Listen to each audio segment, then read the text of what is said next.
আরাফ 179 নম্বর আয়াতে কারিমা আপনাদের সামনে তেলাওয়াত করেছি। দেখেন, এই যে রাত জেগে বসার কোনো উদ্দেশ্য নাই, একটি উদ্দেশ্য, আল্লাহ তাআলা যেন এই ওসিলায় আমাদেরকে জাহান্নামের আগুন থেকে বাঁচায় দেয়। বলি আল্লাহু আকবার।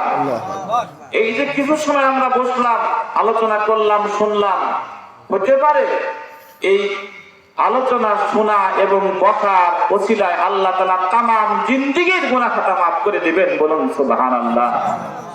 আর হতে পারে যারা এই কোরআনকে অবমাননা করছে, হাদিসকে অবমাননা করছে, রাস্তাঘাটে ঘুরছে, এই বেয়াদবির কারণে হতে পারে আপনার তামাম জীবনের সর্বনাশ, জাহান্নাম আপনার জন্য ওয়াজিব হয়ে যেতে পারে।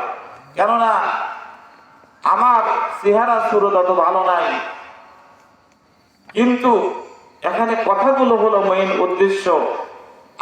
এই রাস্তা যে আপনারা আসলেন জালসায়, রাস্তা থেকে বিদায় নিয়ে চলে গেলেন, এটা তো হইল কোরআনকে অবমাননা করা, হাদিসকে অবমাননা করা।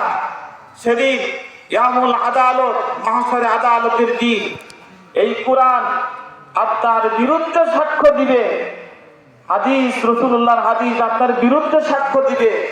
তুমি আরামের ঘুম, আপনার কলব আপনার বিরুদ্ধে সাক্ষ্য দিবে যে আমার আরামটাকে তুমি হারাম করে অহেতুক তুমি কাটায়া চলে আসছো।